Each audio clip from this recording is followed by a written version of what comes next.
Hello friends, कैसे हो आप लोग। उम्मीद करती हूँ आप लोग बहुत अच्छे होंगे। मैं हूँ आपकी रेनू मैम और आज आप लोग पढ़ने वाले हो यहाँ पर आपके डीएलएड थर्ड सेमेस्टर का फर्स्ट पेपर शैक्षिक मूल्यांकन। तो शैक्षिक मूल्यांकन, ये जो पूरा पेपर आप देख रहे हो, शैक्षिक मूल्यांकन क्रियात्मक शोध एवं नवाचार, ये पूरा का पूरा पेपर है। और दोस्तों, इस पेपर में आप लोगों को क्या क्या चीजें पढ़नी है, वो सारी चीजें मैं यहाँ पर आज आप लोगों को बताने वाली हूँ। और ये जो पूरा का पूरा पेपर है, जैसा कि मैंने कहा कि एक तरीके से जो पूरा का पूरा डीएलएड का पाठ्यक्रम है 4 सेमेस्टर का, उसको इस तरीके से बांटा गया है कि पहले सेमेस्टर में आपने बाल विकास के बारे में पढ़ा, शिक्षण की प्रक्रियाओं के बारे में या किस तरीके से बच्चों को पढ़ाना चाहिए। फिर सेकेंड सेमेस्टर में आप लोगों ने शिक्षा के इतिहास के बारे में जाना कि पहले की शिक्षा कैसी थी, अब की शिक्षा कैसी है। और अब यहाँ पर आप जानोगे कि बच्चों को पढ़ाना आपने सीख लिया, बच्चों को कैसे कौन कौन सी विधियों का प्रयोग करके आपको पढ़ाना है, ये सब आपने देख लिया। चाहे वो करके सीखना हो, चाहे वो सरल से कठिन की ओर शिक्षण सूत्र हो, ये सभी आपने पढ़ाया है बच्चों को। या एक तरीके से ये सभी आप लोगों ने पढ़ा है और जा करके टीचिंग में इसको बच्चों को इस तरह से पढ़ाया भी है, ठीक है, जब आपकी इंटर्नशिप लगी। अब यहाँ पर आप लोगों को क्या करना है, अब हम बच्चों का मूल्यांकन कैसे करेंगे। जैसे कि जब हम लोग की टीचिंग लगती थी या हम लोग कहीं इंटर्नशिप करने जाते थे, तो हम लोग जब बच्चों की कॉपियां चेक करते थे तो उसमें हम कोई अंक नहीं देते थे और ना ही हम अपनी साइन बनाते थे, हम केवल गुड कर देते थे, उसमें एक बस खाली सही का निशान बना देते थे कि हाँ बच्चे ने लिखा है, ठीक है। तो यहाँ पर वही चीज है, अब हमें सीखना है कि हम कैसे मूल्यांकन करेंगे बच्चों का, या किस तरीके से हमें बच्चों का मूल्यांकन करना है, या बच्चे किस तरीके से कितना अच्छा कर रहे हैं किस सब्जेक्ट में, या कौन सा बच्चा किस विषय में कितना अच्छा कर रहा है, ठीक है। इसके लिए हमें, अगर हमें ये जानना है कि बच्चा कितना अच्छा कर रहा है, कितना अच्छा नहीं कर रहा है, या फिर कोई बच्चा कितना किस सब्जेक्ट में अच्छा है, तो उसके लिए हमें क्या करना पड़ेगा, उसका मूल्यांकन करना पड़ेगा, उसका टेस्ट लेना पड़ेगा। तो बस वही चीज है इस पेपर में। मूल्यांकन के बारे में आप पढ़ोगे, मापन परीक्षण के बारे में आप पढ़ोगे, इसके अलावा क्रियात्मक शोध के बारे में आप पढ़ोगे जो कि बहुत इंपॉर्टेंट है। नवाचार के बारे में आप पढ़ोगे कि कौन कौन से ऐसी विधियां हैं जिनका प्रयोग करके बच्चों को आसानी से हम पढ़ा सकते हैं, इसके बारे में भी आप पढ़ोगे, ठीक है।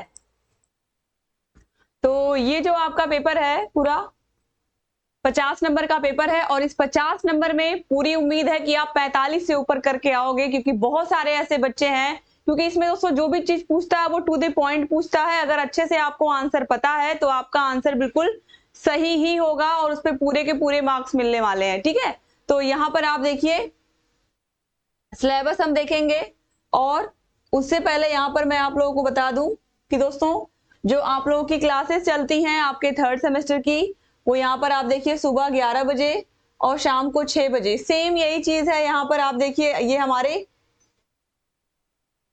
ऐप में चलती हैं, और फिर यहाँ पर यूट्यूब में भी आपको 11 से और 6 बजे क्लास देखने को मिलेगी। मेरी जो क्लास है दोस्तों, मैं आप लोगों को बता दूं, मेरी सारी क्लासेस आपको जो सिलेबस की क्लास है वो आपको मिल जाएगी यहाँ पर, यानी कि यूट्यूब पर। इसके अलावा आप लोगों को एक डेमो क्लास मिल जाएगी फर्स्ट चैप्टर की, या फर्स्ट क्लास आपको मिल जाएगी देखने के लिए। बाकी सारी चीजें आपको ऐप में मिलेंगी, क्योंकि हमने पूरा का पूरा जो ऐप है वो बहुत अच्छे से डिजाइन किया है। और अगर आप ऐप से पढ़ते हो तो आपको बहुत बहुत बेनिफिट होगा। और क्या क्या होगा यहाँ पर उसको एक बार हम देख लेते हैं। तो फ्रेंड्स यहाँ पर आप देखिए, ये आपके थर्ड सेमेस्टर में हम आपको, अगर आपने हमारा ऐप लिया है यानी कि ऐप से आप पढ़ रहे हो, तो ऐप में आपको क्या क्या चीजें मिलेंगी। देखिए सबसे पहले यहाँ पर आपको सारे विषयों के अच्छे से क्लासेस मिल जाएंगी, क्लासेस मिलेंगी, लाइव क्लासेस मिलेंगी, रिकॉर्डेड क्लासेस भी मिलेंगी। सारे विषयों के आपको चैप्टर वाइज टेस्ट हम देते हैं। चैप्टर वाइज टेस्ट का मतलब एक चैप्टर हमने पूरा कंप्लीट पढ़ा दिया, उसके बाद उसका हम टेस्ट करवाते हैं और उसका टेस्ट पेपर भी आप तक पहुंचाते हैं, यानी कि आपको उसका पूरा पीडीएफ देते हैं कि आपने कितना पढ़ा है इस चैप्टर में, कितना आपने सीखा है। जैसे भी मूल्यांकन की बात कर रहे थे इस पेपर में, वही चीज है, ठीक है। उसके बाद दोस्तों यहाँ पर आपको राजन सीरीज और पवन सीरीज जो मार्केट में आती है, उसका पूरा का पूरा सॉल्यूशन हम आपको देते हैं, खुद करवाते हैं। यहाँ पर दोनों ही सीरीज हम पढ़ाते हैं। इसके अलावा दोनों ही सीरीज की पीडीएफ भी हम आपको प्रोवाइड करते हैं। अगर आप बाजार से खाली यही दोनों सीरीज खरीदने जाओगे तो भी आपको 1000 रुपए से ऊपर देने पड़ेंगे खाली इन्हीं दोनों सीरीज के। और यहाँ पर ये दोनों सीरीज 8 के 8 विषयों का पूरा पीडीएफ हम दे देते हैं आपको ऐप में। इसके अलावा आपको सारे विषयों के नोट्स भी हम देते हैं, सारे विषयों के नोट्स आपको मिल जाते हैं, सारे विषयों की पीडीएफ मिल जाती है, और टेस्ट सीरीज की बात तो मैंने की, ठीक है। तो ये सब चीजें आपको मिल जाती हैं। और यहाँ पर आप देखिए कोर्स का जो प्राइस है वो 399 है, लेकिन यहाँ पर आप एक कोड यूज करोगे START। अगर आप ये यूज करते हो तो आपको भारी डिस्काउंट मिलेगा दोस्तों, और ये लगभग बहुत ही कम हो जाएगा ये प्राइस। तो आप लोग ये कूपन कोड यूज करिएगा।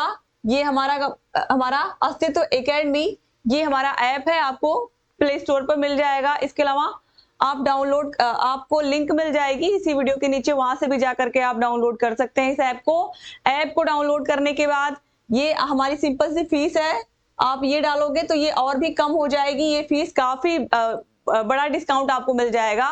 तो इस तरीके से दोस्तों यहाँ पर ये सारे के सारे विषय और सारे के सारे विषयों के हैंड रिटन नोट्स, हाथों से लिखे हुए नोट्स, सारे विषयों के पीडीएफ, सारे विषयों के टेस्ट सीरीज, सारे विषयों की क्लासेस, सारे विषयों के रिकॉर्डेड क्लासेस, सारे विषयों के राजन सीरीज, पवन सीरीज की पीडीएफ, ये सब चीजें आपको सिर्फ एक ही प्लेटफॉर्म पर मिल जाएंगी, हमारे ऐप अस्तित्व एकेडमी पर।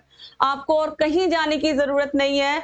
अगर आप केवल यहाँ पर रोज आकर के क्लासेस खाली देख लेते हो, क्योंकि क्लासेस में हम सब चीज करवाएंगे आपको क्लास तो पढ़ाएंगे ही सारे विषयों की, और राजन सीरीज, पवन सीरीज की पूरी क्लासेस हम करवाएंगे, सारे बहुविकल्पी और सारे अतलग उत्तरीय प्रश्नों की पूरा अच्छे से व्याख्या के साथ, ताकि आप लोग का सारा विषय तैयार हो जाए। अगर आपने अभी तक कुछ नोट्स नहीं खरीदा, आपने कहीं कोई किताब नहीं खरीदी बाजार से या सीरीज नहीं खरीदी, तो आप खरीदिएगा भी मत, उसमें पैसे खर्च करने से कोई फायदा नहीं है। यहाँ पर आपको उससे बहुत कम पैसों में आपको सारी चीजें यहाँ पर हमारे ऐप में मिल जाएंगी, ठीक है।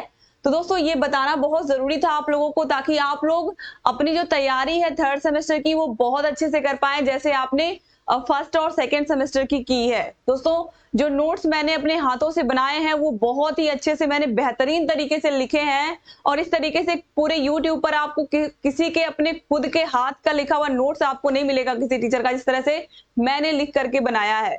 और वो सब आपको मिल जाएंगे हमारे ऐप में, ठीक है। तो आप लोग जरूर डाउनलोड करिए।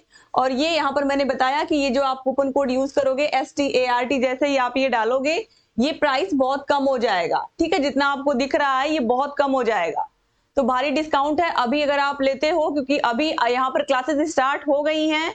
तो अब अगर आप शुरू से जुड़ते हो तो आप ही का फायदा है, क्योंकि शुरू से जुड़ने से क्या होता है कि सारे चैप्टर आप अच्छे से पढ़ते हुए लाइव क्लास रोज अटेंड करते हुए आगे बढ़ते हो। आपका मैथ का क्लास चल रहा है, संस्कृत का क्लास चल रहा है, और यहाँ पर देखिए फर्स्ट पेपर का क्लास भी लेकर के मैं आ ही गई हूँ, ठीक है। तो अब यहाँ पर हम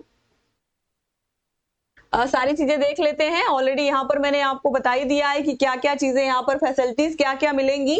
live class, hand retain notes आपको मिलेंगे, टेस्ट सीरीज, राजन सीरीज, पवन सीरीज, ठीक है। और सभी स्टडी मटेरियल ऑफलाइन डाउनलोड भी आप कर सकते हैं, ठीक है। तो प्रीवियस ईयर क्वेश्चन पेपर्स की बात मैंने नहीं की थी, तो प्रीवियस ईयर क्वेश्चन पेपर कम से कम 10 से 12 सालों का हम करवाते हैं। तो ये प्रीवियस ईयर क्वेश्चन पेपर्स आपको यहाँ पर मिल जाते हैं, जिससे आपकी जो तैयारी है वो और बेहतर हो पाती है, ठीक है।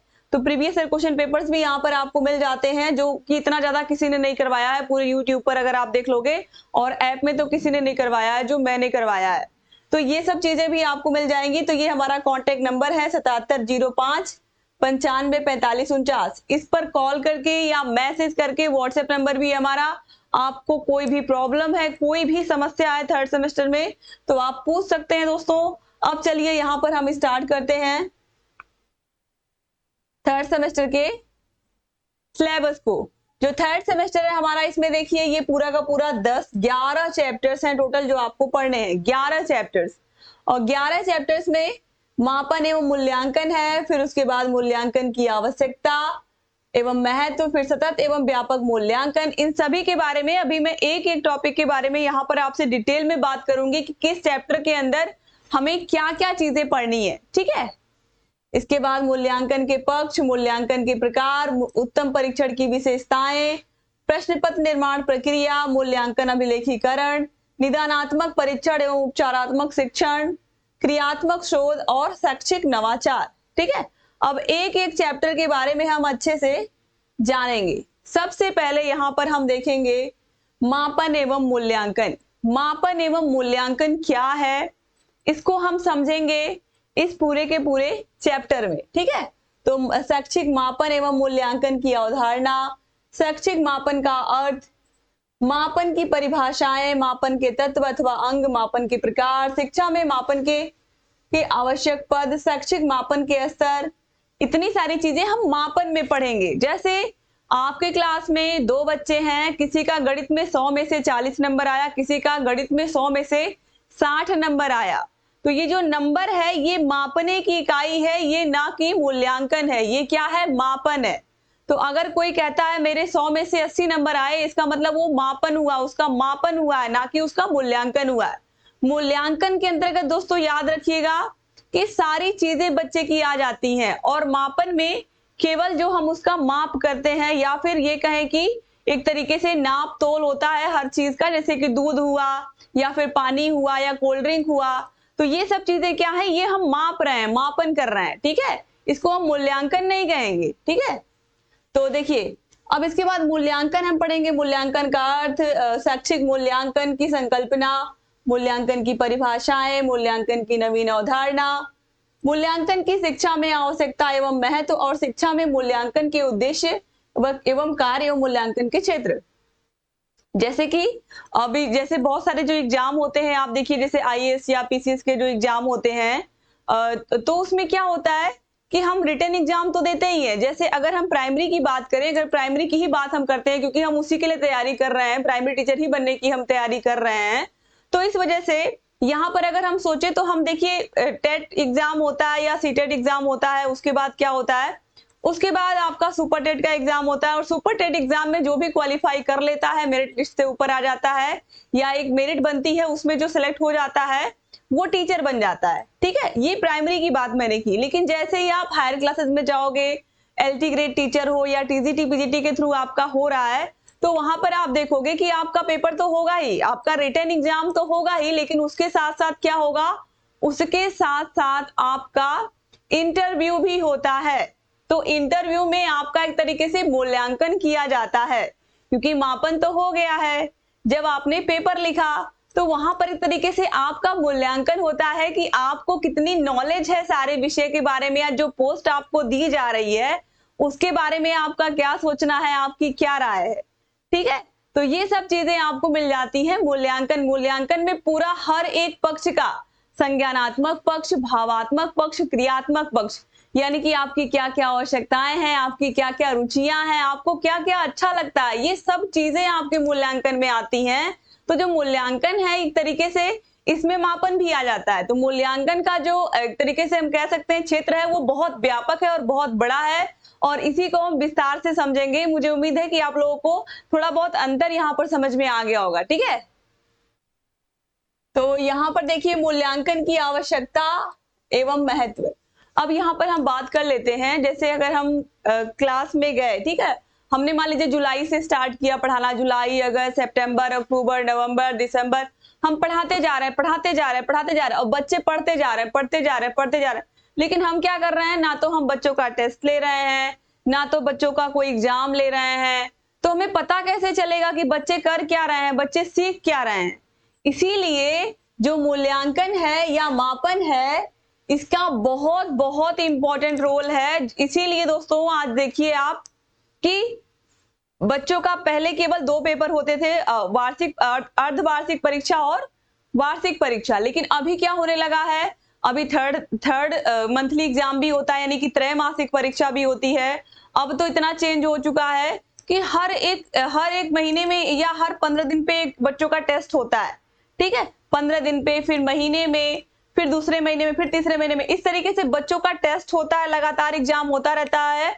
और इस तरीके से कौन सा बच्चा कितना अच्छा कर रहा है, कौन से बच्चे में क्या कमी है, कौन से बच्चे की कमियों को हमें कैसे दूर करना है। क्योंकि अगर हमें समय से पता चल जाए कि किस बच्चे को कहां पर क्या दिक्कत आ रही है, तो हमारे पास साल भर का टाइम होता है उसको सुधारने का।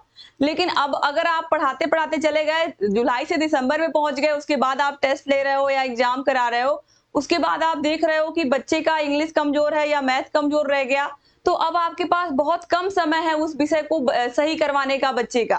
तो इस तरीके से दोस्तों यहाँ पर जो मूल्यांकन होता है इसका बहुत बहुत महत्व है, लेकिन अगर सही समय पर किया जाए तो ठीक है।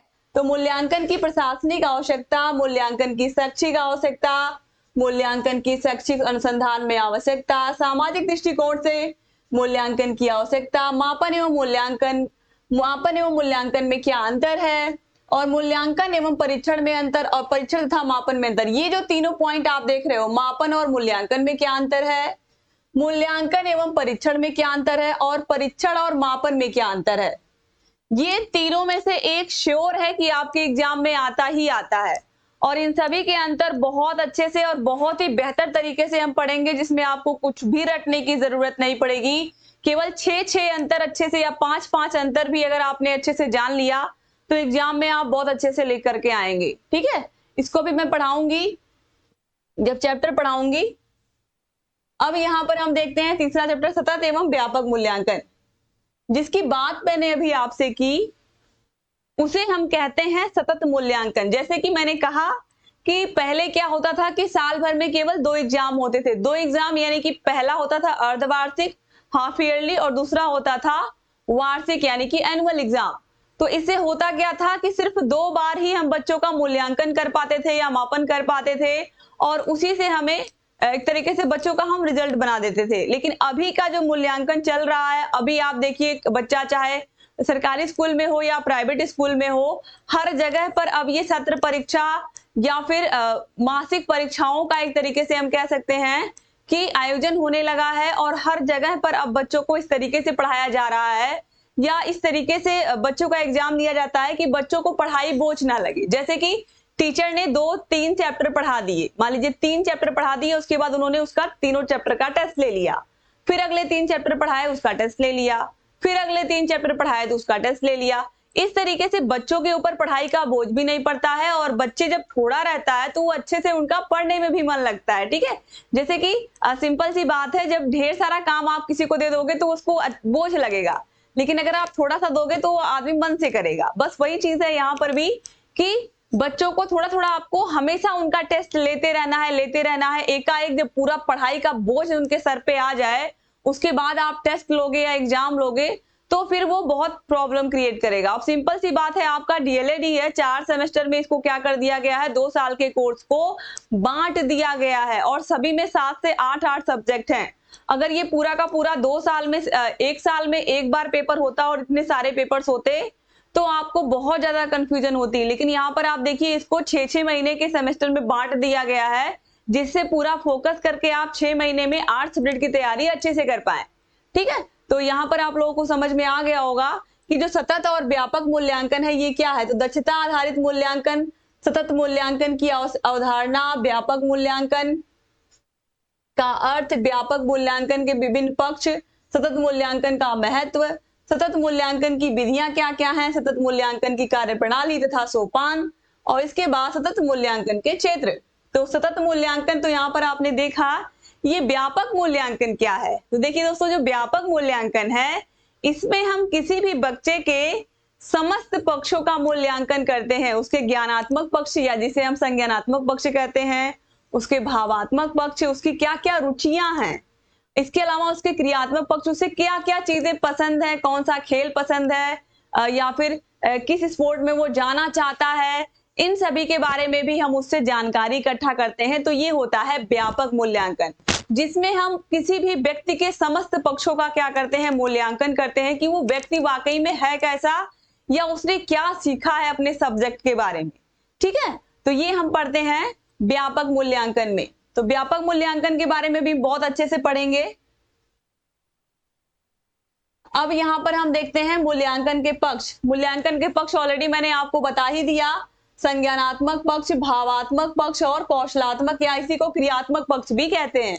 ठीक है, ब्लूम के अनुसार शैक्षिक उद्देश्यों की त्रिध्रुवी प्रक्रिया, संज्ञानात्मक पक्ष कार्यसूचक क्रियाओं की सूची, ब्लूम के ज्ञानात्मक पक्ष का भारतीय वैधिकरण, भावात्मक पक्ष सामाजिक कौशल, यांत्रिक कौशल, गणितीय कौशल, भाषाई कौशल, कौशलात्मक पक्ष। तो ये जो ब्लूम है, इन्होंने ही ये मूल्यांकन के तीनों पक्षों के बारे में बताया था। ब्लूम ने ही बताया था कि जो एक तरीके से मूल्यांकन के पक्ष होते हैं वो 3 होते हैं। कौन कौन से?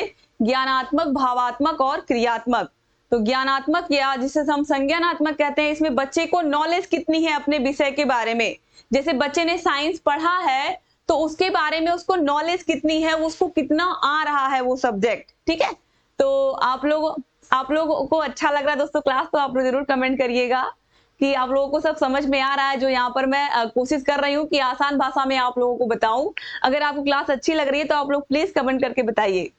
ठीक है, तो यहाँ पर आप देखिए, जो ब्लूम है जिसके बारे में मैं बात कर रही थी, इन्होंने जो तरीके से मूल्यांकन है इसको 3 पक्षों में बांटा कि संज्ञानात्मक, भावात्मक और क्रियात्मक। तो संज्ञानात्मक में किसी भी विषय की, जैसे आप 8 विषय पढ़ रहे हो, 9 विषय पढ़ रहे हो कक्षा में जा करके, तो उसमें से जो विषय आप पढ़ रहे हो उसमें आपकी नॉलेज कितनी है, उसमें आप कितना समझ पाए हो, टीचर्स ने जो समझाया है उसको कितना आप ग्रहण कर पाए हो। ठीक है, ये चेक होगा संज्ञानात्मक पक्ष में। फिर इसके बाद आएगा भावात्मक पक्ष। आपकी क्या क्या रुचियां हैं, आपको क्या क्या करना अच्छा लगता है, इसके बारे में हम जानेंगे एक तरीके से भावात्मक पक्ष में।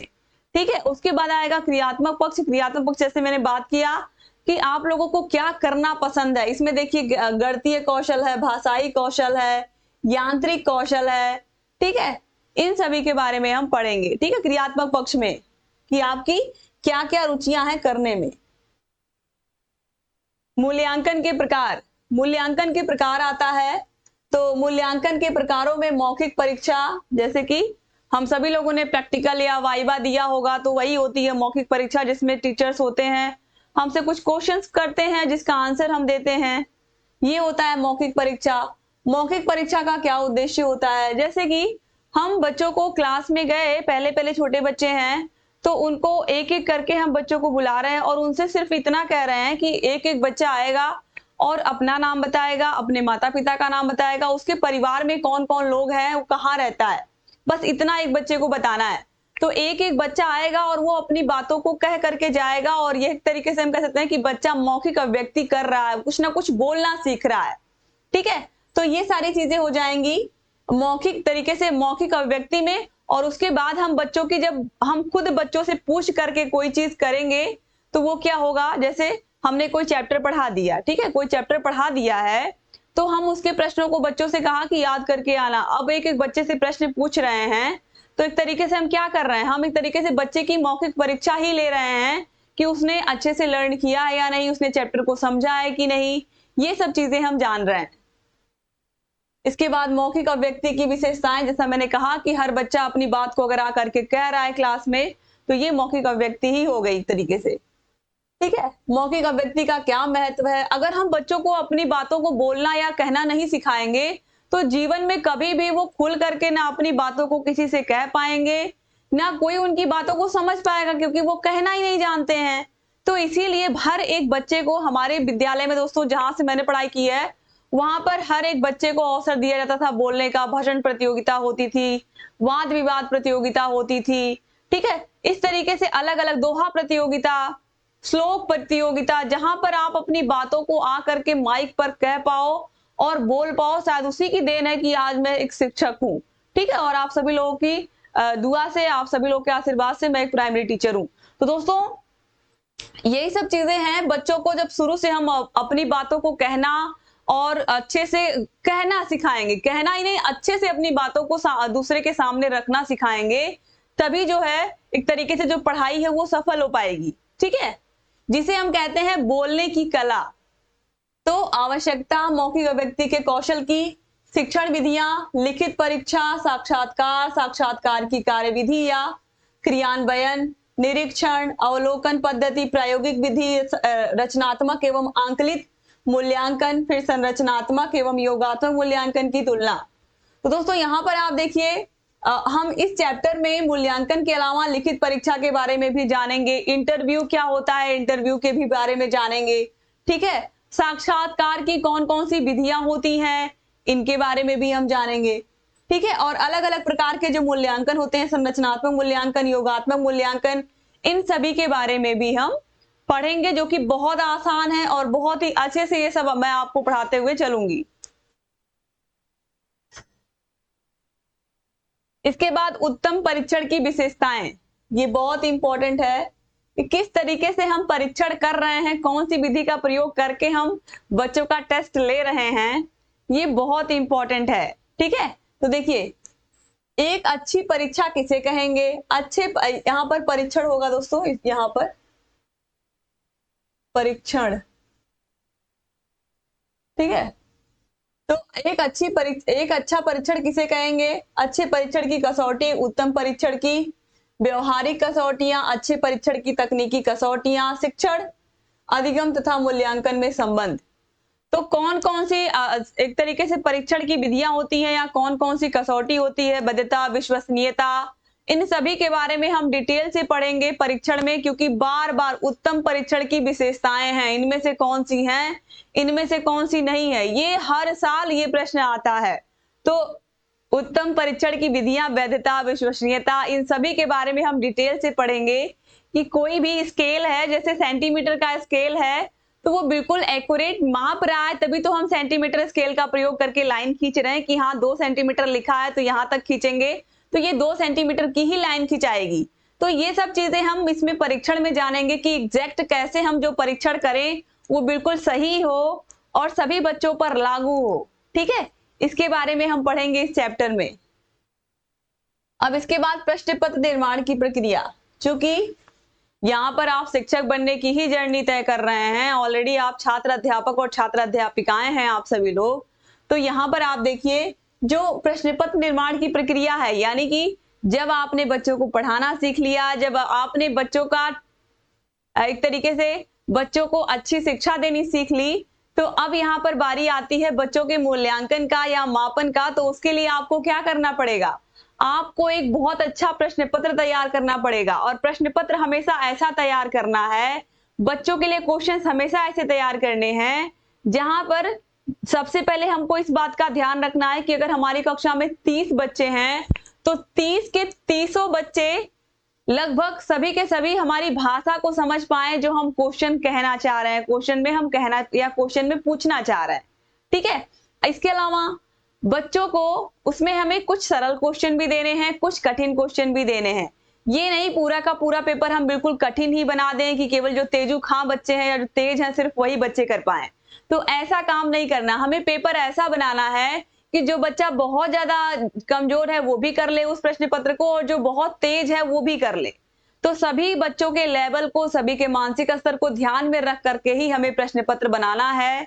ठीक है, और प्रश्न पत्र बनाने से पहले भी हमें एक काम करना पड़ता है जिसके बारे में यहाँ पर देखिए लिखा होगा। तो यहाँ पर देखिए परीक्षण योजना बनाना, परीक्षण के प्रारंभिक रूप की तैयारी करना, परीक्षण के प्रारंभिक रूप की जांच करना, वस्तुनिष्ठ परीक्षण, वस्तुनिष्ठ परीक्षण पदों के प्रकार। तो वस्तुनिष्ठ परीक्षण का मतलब जैसे आप लोग जो एग्जाम दे रहे हो जिसमें खाली बहुविकल्पी प्रश्न आ रहे हैं, जैसे कि टेट का एग्जाम हुआ, सुपर टेट का एग्जाम हुआ, जिसमें एक क्वेश्चन के 4 विकल्प दिए होते हैं, उसमें से कोई एक सही होता है।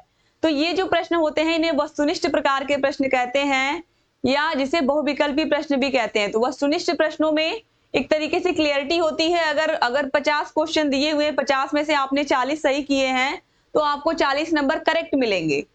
तो यहाँ पर इसी की बात हो रही है कि किस तरह के जो प्रश्न पत्र हैं आप एग्जाम में बनाओगे बच्चों के लिए। तो ये वस्तुनिष्ठ प्रश्न हो गए। फिर यहाँ पर आप देखिए निबंधात्मक परीक्षा या निबंधात्मक प्रणाली में सुधार के लिए, निबंधात्मक परीक्षा प्रणाली में सुधार के लिए सुझाव। तो निबंधात्मक प्रश्न का मतलब जो वही जो दीर्घ उत्तरीय प्रश्न होते हैं जिनमें आपको आंसर बड़े लिखने होते हैं, इनके बारे में यहाँ पर बात हो रही है। ठीक है, इसके बाद देखिए लघु उत्तरीय प्रश्न, अति लघु उत्तरीय प्रश्न, प्रश्न पत्र निर्माण, ब्लूप्रिंट। ये जो ब्लूप्रिंट आप देख रहे हो, ब्लूप्रिंट का मतलब क्या है इसको भी थोड़ा सा हम समझ लेते हैं। संप्रेषण तथा अंक निर्धारण। तो जो ब्लूप्रिंट होता है, जैसे अगर आपने मान लीजिए 5 चैप्टर पढ़ा दिए हैं बच्चों को, 5 चैप्टर पढ़ाने के बाद आप जा रहे हो बच्चों की परीक्षा लेने, तो वो 5 चैप्टर जो आपने पढ़ाए हैं उसमें किस चैप्टर से आप बहुविकल्पी प्रश्न दे रहे हो उसको आपको नोट कर लेना है। कितने बहुविकल्पी प्रश्न आप दे रहे हो ये भी नोट कर लेना है। इसके अलावा कितने अति लघु उत्तरीय प्रश्न आप दे रहे हो या कितने लघु उत्तरीय प्रश्न आप दे रहे हो, ये सभी को आपको क्या कर लेना है, नोट डाउन कर लेना है एक ब्लूप्रिंट पर, जिसे हम प्रश्न पत्र निर्माण की आधारशिला कहते हैं। एग्जाम में पूछता है कि प्रश्न पत्र निर्माण की आधारशिला किसे कहते हैं, तो किसे कहते हैं, ब्लूप्रिंट को ही कहते हैं। इसके बारे में हम डिटेल से पढ़ेंगे। तो किस चैप्टर में से हमें क्या देना है बच्चों को, ये चीज हम पढ़ेंगे। शैक्षिक उद्देश्यों के अनुसार प्रश्नों के पक्ष, इसके बारे में भी हम पढ़ेंगे इस चैप्टर में। फिर आता है मूल्यांकन अभिलेखीकरण। आपने बच्चों को पढ़ा दिया, आपने बच्चों का एग्जाम ले लिया, ठीक है, उसके बाद बच्चों को आपने नंबर भी दे दिए। अब कैसे आपको सारे की सारी चीजों का अभिलेखीकरण करना है, कैसे सबका पूरा का पूरा एक ढड्ढा बनाना है जिसमें आपको सारे बच्चों को किस बच्चे ने किस विषय में कितने अंक प्राप्त किए, उसका पूरा योग कितना हो रहा है, ये सारी चीजें आपको उसका क्या करना है, अभिलेखीकरण, या कह सकते हैं जिसे हम कह सकते हैं कि जो बच्चों का रिपोर्ट कार्ड है या रिजल्ट है उसको बनाना, ये सब चीजें इसमें आ जाएंगी। तो मूल्यांकन प्रक्रिया में अभिलेखीकरण का महत्व, अभिलेखीकरण का संज्ञानात्मक पक्ष, संज्ञान सहगामी पक्ष का अभिलेखीकरण, सतत मूल्यांकन, दैनिक, साप्ताहिक, मासिक, त्रैमासिक, वार्षिक मूल्यांकन में पुनर्बलन, जिसके बारे में मैंने ऑलरेडी आपसे बात कर ही ली है कि बच्चों का हर तरह से सतत मूल्यांकन होना चाहिए, व्यापक मूल्यांकन होना चाहिए, जिससे बच्चों के ऊपर शिक्षा का कोई बर्डन ना पड़े, कोई बोझ ना लगे उन्हें कि अरे अभी इतना पढ़ना है, अभी इतना पढ़ना, अभी ये नहीं पढ़ा, वो नहीं पढ़ा, इतना सारा कोर्स हो गया है। तो अगर हम बच्चों का थोड़ा थोड़ा रोज टेस्ट लेते चलेंगे, रोज थोड़ा थोड़ा उनको पढ़ाते चलेंगे, उनका टेस्ट भी लेते चलेंगे, तो बच्चों को पढ़ाई बोझ भी नहीं लगेगी और बच्चों को अच्छा भी लगेगा। तो मुझे पूरी उम्मीद है कि आप लोगों को ये पेपर समझ में भी आ रहा होगा और अच्छा भी लग रहा होगा आपको। आगे बढ़ते हैं। इसके बाद है निदानात्मक परीक्षण एवं उपचारात्मक शिक्षण। तो इसके बारे में हम समझेंगे बहुत ही आसान भाषा में। जब हमारी तबीयत खराब होती है, कोई प्रॉब्लम होती है, हम डॉक्टर के पास जाते हैं, तो डॉक्टर क्या करते हैं, वो कुछ टेस्ट लिख देते हैं कि ये जा करके आप टेस्ट करवा के आइए। तो जो टेस्ट वाला काम हो रहा है उसे ही हम कहते हैं निदान या डायग्नोसिस, ठीक है। यानी कि एक तरीके से हम क्या कर रहे हैं, हम ये पता लगा रहे हैं कि कारण क्या है तबीयत खराब होने का। वही चीज यहाँ पर भी है, जब हम किसी बच्चे की कमियों के बारे में पता करते हैं, किसी भी विषयगत कमजोरी के बारे में कि बच्चा किस विषय में कमजोर है, हम केवल पता लगा रहे हैं कि बच्चे की प्रॉब्लम क्या है, बच्चे की दिक्कत क्या है। जब टेस्ट कर लिया तो पता चल गया कि दिक्कत क्या है डॉक्टर ने। सेम वही चीज है, जब शिक्षक ने टेस्ट ले लिया तो पता चल गया कि बच्चा कौन से विषय में कमजोर है, क्योंकि टीचर ने सभी बच्चों का टेस्ट लिया, सभी विषयों का टेस्ट लिया, तो उन्हें समझ में आ गया कि बच्चा गणित में कमजोर है कि अंग्रेजी में कमजोर है, ठीक है। अब जब पता लगा लिया, डॉक्टर ने भी पता लगा लिया कि क्या दिक्कत है, तो उसी हिसाब से वो मरीज को दवा देगा। और वही सेम चीज यहाँ पर है, जब टीचर को पता चल गया कि बच्चा गणित में कमजोर है या इंग्लिश में कमजोर है, तो अब वो क्या करेगा टीचर, अब उस विषय की विषयगत कमजोरी को दूर करने का प्रयास करेगा। और जब ये स्टेप आएगा दूसरा, जब उसको दूर करने का काम करना होगा, तो ये आएगा उपचारात्मक शिक्षण में, या इसे ही हम कहते हैं कि डॉक्टर क्या कर रहे हैं, निदान करने के बाद जब दवा देने का काम करते हैं कि अब ले जाइए आपका उपचार हम कर रहे हैं, यानी कि आपको दवाइयां दे रहे हैं जिससे आप ठीक हो जाओ, तो ये हो गया उपचार। सेम वही चीज, जब शिक्षक को पता तो चल चुका निदान के माध्यम से कि बच्चे की क्या कमजोरी है, तो अब क्या करेंगे, वो उसका उपचार करेंगे। उसका उपचार करने का क्या तरीका है, उस विषय में उसको वो और अभ्यास कराएंगे। अगर गणित विषय में कमजोर है बच्चा, तो गणित का उसको रोज अभ्यास कराएंगे, रोज उसको सूत्रों को याद करवाएंगे, उसके सवालों को और लगवाएंगे, और जहां पर भी उसको दिक्कत है उस बच्चे को, उसमें खूब मेहनत करवाएंगे, खूब अभ्यास करवाएंगे, जिससे कि उस विषय की विषयगत कमजोरी दूर हो जाएगी और उपचार हो जाएगा, ठीक है। तो आपको समझ में आ गया होगा, समस्या का कारण जानना निदान हो गया, किस विषय में बच्चा कमजोर है, और जब उसका हम उस समस्या को दूर करने का प्रयास करते हैं, उसको दूर करते हैं, तो ये हो जाता है उपचार, ठीक है। तो यहाँ पर आप देखिए निदानात्मक शिक्षण का अर्थ एवं परिभाषाएं, निदानात्मक परीक्षण की विशेषताएं, निदानात्मक परीक्षण के उद्देश्य, उपयोग एवं महत्व, निदानात्मक परीक्षण एवं उपलब्धि परीक्षण के अंतर क्या क्या है, निदानात्मक समस्याओं से संबंधित कारण, शैक्षिक निदान के लिए आवश्यक सामग्री, निदानात्मक परीक्षण के क्षेत्र, निदानात्मक प्रक्रिया, उपचारात्मक शिक्षण, निदानात्मक और उपचारात्मक शिक्षण के परिणाम। जब आप पढ़ाते रहते हो, जब आप टेस्ट लेते हो या जब आप एग्जाम कराते हो, तभी ये सब चीजें पता चलती हैं कि बच्चे की कमी कहाँ है, बच्चे ने गलतियां कहाँ की हैं, उसको सुधारना है हमें। तभी इसकी जरूरत पड़ती है निदान की और उपचार की हमें। ठीक है, और ये बहुत बहुत काम आता है प्राइमरी टीचर। अगर आप एक प्राइमरी टीचर हो तो आपके लिए ये बहुत काम आता है। आगे बढ़ते हैं। इसके बाद है क्रियात्मक शोध। ये बहुत अच्छा टॉपिक है और अभी तक ऐसा कोई सत्र नहीं गया है जिसमें भी जब थर्ड सेमेस्टर का पेपर हुआ है इससे प्रश्न ना आया हो। ये जो चैप्टर है आपका हीरो चैप्टर है, आप कह सकते हो आपके इस पूरे के पूरे पेपर का, जिसमें से श्योर है कि क्वेश्चंस पूछता है कम से कम 10 नंबर का। 50 नंबर के पेपर में 10 नंबर से ज्यादा के ही क्वेश्चन आपको देखने को मिल जाते हैं इस चैप्टर से।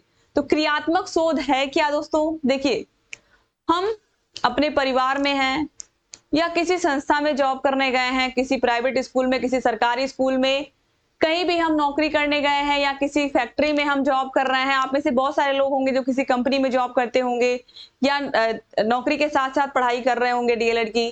तो दोस्तों, आप कहीं भी जा रहे हो, आप देखोगे वहां पर कुछ ना कुछ समस्या जरूर आएगी। जैसे स्कूल में ही देखिए, अगर 200-300 बच्चे पढ़ रहे हैं तो कोई ना कोई प्रॉब्लम स्कूल में भी, खासकर प्राइमरी स्कूल की अगर हम बात करें या जूनियर स्कूल की बात करें, तो कुछ ना कुछ विषयगत कमजोरी से रिलेटेड बच्चों के या स्कूल में ही कोई ना कोई समस्या आ जाती है। तो अगर कोई समस्या आ रही है, क्योंकि समस्या हमारी है, तो उसे सुलझाना किसकी जिम्मेदारी है? वो भी हमारी है ना। बस वही चीज, वही इसका ध्येय वाक्य ही है क्रियात्मक शोध का कि समस्या हमारी और हल भी हमारा। बार बार एग्जाम में पूछता है कि क्रियात्मक शोध का आधार वाक्य क्या है, तो समस्या हमारी और हल भी हमारा। अगर हमारे पास कोई समस्या हमारी संस्था में आ रही है तो उसका हल भी हम खुद ढूंढेंगे। ठीक है, तो देखिए क्रियात्मक शोध का क्या अर्थ है एवं इसकी परिभाषाएं, क्रियात्मक अनुसंधान की आवश्यकता क्यों हुई, क्रियात्मक अनुसंधान के उद्देश्य, शिक्षा में क्रियात्मक अनुसंधान का क्या महत्व है, क्रियात्मक अनुसंधान के लाभ या महत्व, क्रियात्मक अनुसंधान का क्षेत्र क्या है, क्रियात्मक अनुसंधान की विशेषताएं, क्रियात्मक अनुसंधान और आधारभूत अनुसंधान में क्या अंतर है, क्रियात्मक शोध के चरण एवं प्रारूप, क्रियात्मक अनुसंधान का संपादन एवं अभिलेखीकरण। तो क्रियात्मक शोध के सारे चरणों के बारे में भी हम पढ़ेंगे और इसकी आवश्यकता क्यों पड़ी, आखिर में क्यों हम इसके बारे में पढ़ रहे हैं। तो इसका मेन रीजन यही है कि जो समस्या हमारे सामने खड़ी हो, उसका हमारे ही कार्यालय के लोग या हमारे ही विद्यालय के स्टाफ के लोग मिल करके उस समस्या का एक चरणबद्ध तरीके से हल निकालें। चरणबद्ध तरीके से हल का मतलब है, समस्या तो समझ में आ गई, अब तुरंत हमारे दिमाग में आएगा कि इसके क्या क्या उपचार हो सकते हैं, इसके क्या क्या एक तरीके से हल हो सकते हैं इस समस्या के। तो उसके लिए हमारे दिमाग में बहुत सारी बातें आएंगी, क्या क्या हो सकता है, क्या हो सकता है। तो अलग अलग टीचर अलग अलग सलाह देंगे, तो एक तरीके से परिकल्पना, हम सोचेंगे कि इसका क्या क्या एक तरीके से क्या क्या हल हो सकता है इस समस्या का, तो परिकल्पना करेंगे। फिर अलग अलग तरीके से अलग अलग चरण है, फिर लास्ट में हम निष्कर्ष पर आते हैं, कंक्लूजन पर आते हैं, और कंक्लूजन आते आते हमें हमारे समस्या का हल मिल जाता है। तो यही है ये पूरा का पूरा चैप्टर, जिसके बारे में हम विस्तार से पढ़ेंगे। इसके बाद है शैक्षिक नवाचार। शैक्षिक नवाचार, ठीक है, तो शैक्षिक नवाचार की आवश्यकता क्यों पड़ी? क्योंकि दिन प्रतिदिन जो है वो शिक्षा को हम और आसान बनाने की कोशिश कर रहे हैं। और आसान बनाने का मतलब है कि बच्चों को हम जितना हो सके प्रैक्टिकल वे में पढ़ाने की कोशिश कर रहे हैं।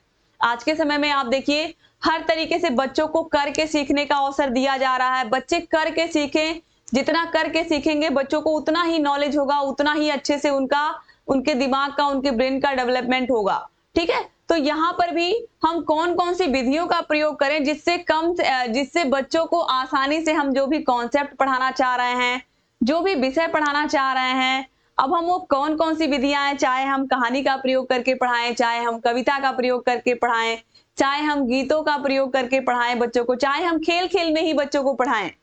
ठीक है, तो खेल खेल में पढ़ाना बहुत आसान होता है बच्चों को। खासकर गिनती तो अक्सर हम खेल खेल के माध्यम से ही बच्चों को, चाहे कंकड़ पत्थर से सिखाएं, चाहे रस्सी कूदने से सिखाएं, तो गिनती बहुत आसानी से बच्चे इन सब माध्यमों से खेल खेल में ही वो सीख जाते हैं।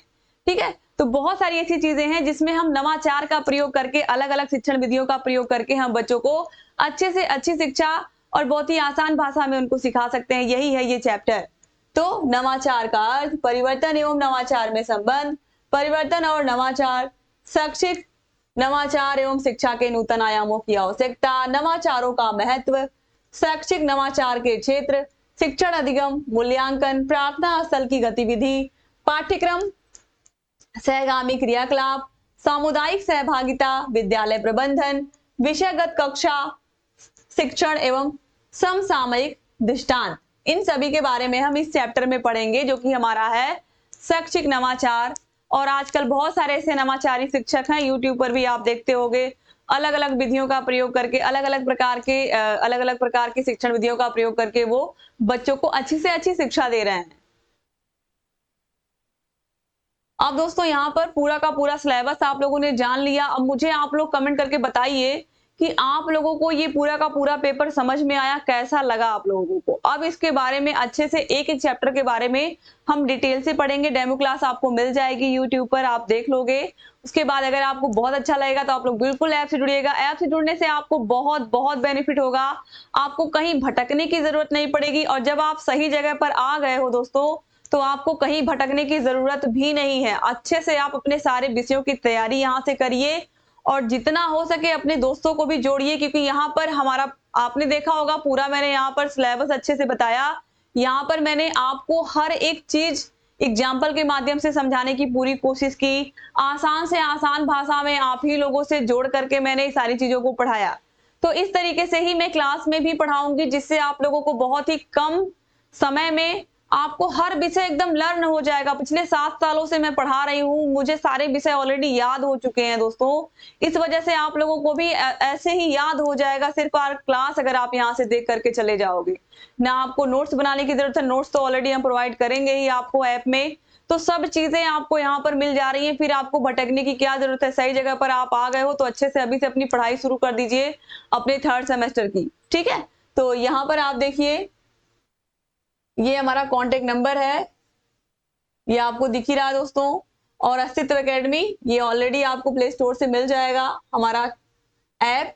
और ये हमारा टेलीग्राम है, टेलीग्राम से भी आप जुड़ जाइएगा और चैनल को हमारे सब्सक्राइब कर लीजिए अगर अभी तक आपने सब्सक्राइब नहीं किया हमारे channel target UP TET state को। 3rd सेमेस्टर है, जरूर कर लीजिए दोस्तों, क्योंकि 4th सेमेस्टर में भी आपको एग्जाम देना है। इसके अलावा आपको हमारे चैनल पर हर एक चीज बहुत ही अच्छे तरीके से, व्यवस्थित तरीके से मिलेगी, क्योंकि हम लोगों ने हमेशा अच्छे टीचर्स को ही एक तरीके से प्रमोट किया है। और यहाँ पर आपको मैथ की भी क्लास आनंद सर दे रहे हैं, संस्कृति क्लास आपको रामेश्वर सर दे रहे हैं, तो हर चीज आपको यहाँ पर बिल्कुल बेस्ट मिल रही है। तो मुझे पूरी उम्मीद है कि आप लोगों को सिलेबस की ये जो क्लास थी ये बहुत अच्छी लगी होगी। तो थैंक यू सो मच दोस्तों, आप लोग हमसे जुड़ रहे हो और आप लोग कोर्स को भी ले रहे हो और आप लोग तैयारी भी कर रहे हो। तो आप लोग जुड़िए और अपने 3rd सेमेस्टर की तैयारी सबसे बेहतर करिए हमारे साथ, target UP TET state channel के साथ। और कोई भी समस्या हो तो आप कमेंट बॉक्स में कमेंट करिए और ऐसे ही जुड़े रहिए हमसे। और ऐप को हमारे जरूर डाउनलोड कर लीजिए। मैंने जैसे कोड बताया है START, उसको डाउनलोड कर, उसको अगर आप जैसे ही टाइप करोगे आपको भारी डिस्काउंट मिलेगा, जिससे आपके कोर्स की प्राइस बहुत कम हो जाएगी। जो आपको 399 दिख रहा था वो बहुत कम हो जाएगा। तो थैंक यू सो मच, आप लोगों ने पूरा का पूरा क्लास देखा और ऐसे ही बने रहिए। जय हिंद दोस्तों।